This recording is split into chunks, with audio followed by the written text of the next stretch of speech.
As falls from grace go, things don't come much worse than this. The former Cabinet Minister, Chris Huhne, has resigned his seat and faces jail after admitting he lied to avoid a speeding penalty.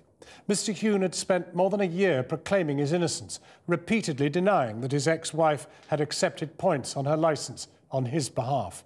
Now his party faces a by-election battle. In a moment, the political fallout. But first, here's our Home Affairs correspondent, Simon Israel, and a warning: his report does contain flash photography. Morning, sir. Mr. Huhne's downfall was already on the cards upon arrival at court today. The former Cabinet Minister was accompanied by the woman he'd left his wife for. His sudden change of mind had taken place over the weekend. He was impassive in the dock. Then an announcement there was to be a change of plea.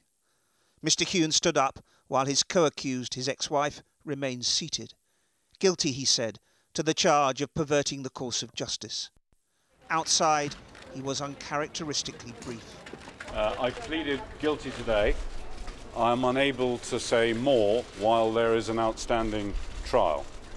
But having taken responsibility for something which happened 10 years ago, the only proper course of action for me is now to resign my Eastleigh seat in Parliament, which I will do very shortly. And that's all I'm able to say today. There was no apology for the denials that have gone on for 2 years and for dragging this out as long as he has. The 58-year-old politician had lived for the last 10 years with the knowledge that he had committed a crime. Yet he had argued there was no case to answer, no evidence to justify such a charge. When that failed, he pleaded not guilty. That was a week ago, and a week is a long time in politics.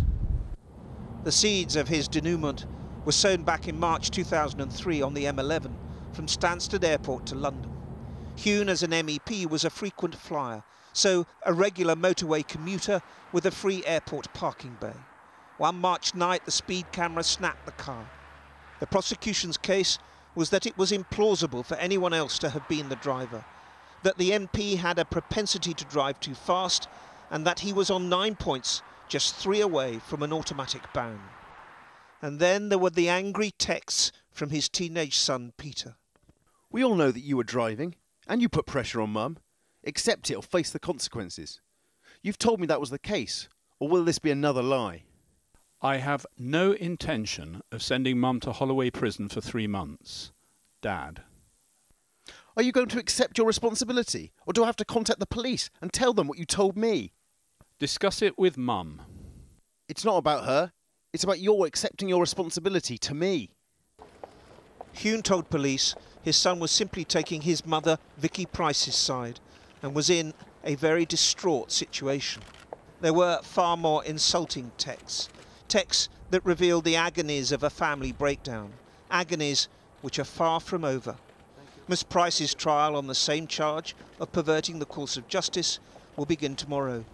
When that finishes, her former, now disgraced husband will be sentenced. The judge today warned him that he should have no illusions whatsoever as to the sort of sentence that he was likely to receive. In judicial parlance, that means very likely prison.